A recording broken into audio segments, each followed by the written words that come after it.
تو اس قانون کے اوپر صرف یہی بولنا ہے، یہ قانون نریندر مودی اس لیے بنائے، وہ یہ سمجھ رہے کہ قانون بنانے سے ہماری مسجدوں کو چھین لیں گے، درگاہوں کو چھین لیں گے، قبرستان کو چھین لیں گے، عیدگاہ کو چھین لیں گے، ایویکیو پراپرٹی کو چھین لیں گے، مسجدیں ویران ہو جائیں گی۔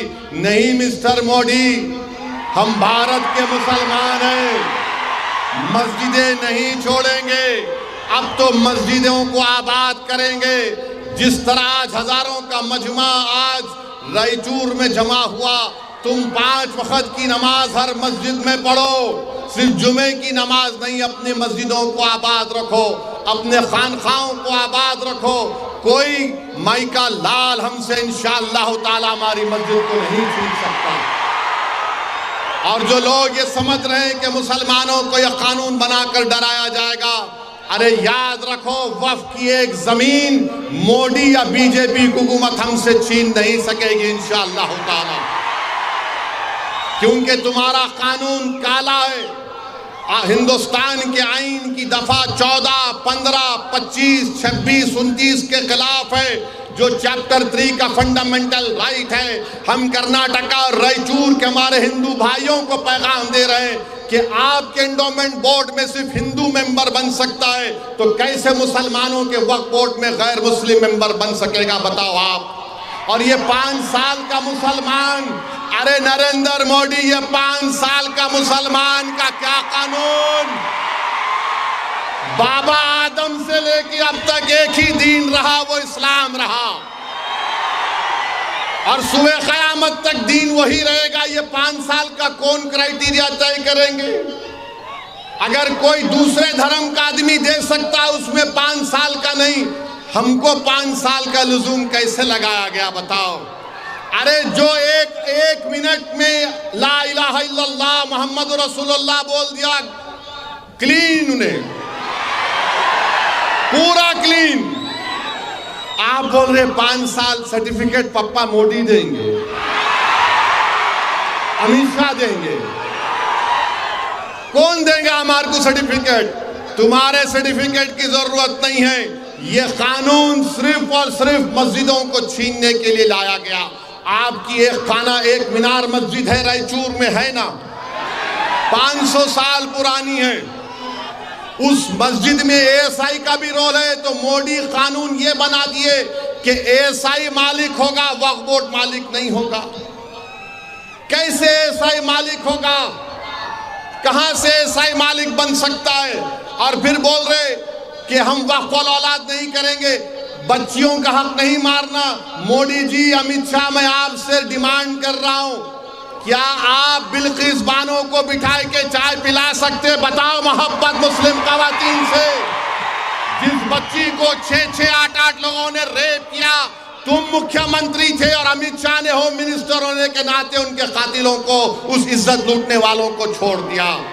اور جو لوگ ظلم کر رہے ہیں بھارت میں مسلمانوں پر، ارے ظالموں، ہم کو خطرہ چین سے ہے، ہم کو خطرہ پاکستان سے، اب تو ڈرم بھی اناپ شناپ بکتے رہتا ہے۔ میرے عزیز دوستوں اور بزرگوں،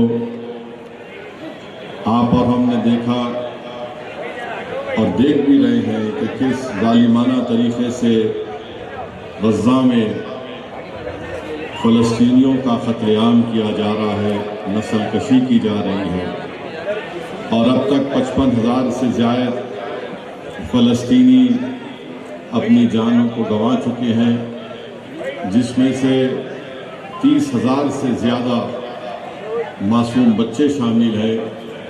2 لاکھ فلسطینی مسنگ ہیں، یعنی مسنگ کا مطلب یہ ہے کہ یا تو وہ جو بلڈنگیں گر چکی ہیں اس میں دبے ہوئے ہیں، یا پھر وہ مر چکے ہیں۔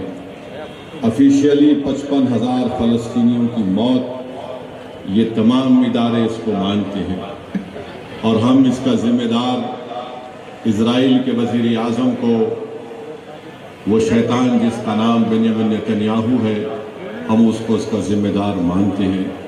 انٹرنیشنل کرمنل کورٹ اور انٹرنیشنل کورٹ آف جسٹس نے اس کے خلاف ایک وارنٹ کو جاری کیا، اور ہم اللہ سے دعا کرتے ہیں کہ اللہ سبحانہ و تعالیٰ ان فلسطینیوں کی مدد کرے، اور جو لوگ فلسطینیوں کی جانیں لے رہے ہیں اللہ سبحانہ و تعالیٰ ان کو نصف و نابود کر دے۔ اور افسوس مجھے اس بات کا ہوتا ہے کہ امریکہ کے ایک پروفیسر ہیں بڑی یونیورسٹی کے، ان کا نام پروفیسر مقتدر خان ہے، انہوں نے یہ بات کہی ہے کہ جو آرگنائزیشن اور اسلامک کانفرنس میں جتنے ممالک ہیں ان ممالک کی جتنی فوجیں ہیں وہ اسرائیل کی آبادی کے برابر ہے، مگر آپ بتائیے جو لوگ امت کی بات کرتے ہیں ایک لفظ ایک حرکت نہیں کر سکتے، اور یہ لوگ سمجھ نہیں رہے ہیں کہ جو لوگ آج معصوم لوگ مر رہے ہیں فلسطینی، ان کو اس لیے مارا جا رہا ہے تاکہ یہ جو زائنسٹ لوگ ہیں وہ بیت المقدس اور مسجد اقصیٰ کو نقصان پہنچانا چاہتے ہیں۔ ہم نے دیکھا کہ ہمارے ملک کی پاکستان سے جھڑپ ہوئی تو ترکیہ اور آذربائیجان پاکستان کی تائید میں کھڑے ہو گئے کھل کر۔ ہم افسوس اس بات کا ہے کہ یہ لوگ کھل کر فلسطینیوں کے ساتھ نہیں کھڑے ہو سکتے، یہ کھل کر اسرائیل کی مخالفت نہیں کر سکتے نام لے کر۔ آپ بتائیے پھر کون روکے گا ان کو؟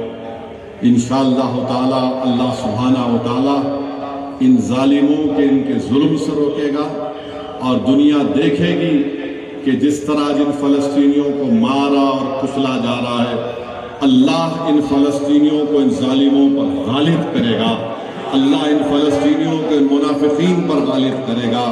جو لوگ طاقت کے بلبوتے پر آج ظلم کر رہے ہیں اللہ سبحانہ و تعالیٰ ان کو کمزور کر کے رکھ دے گا۔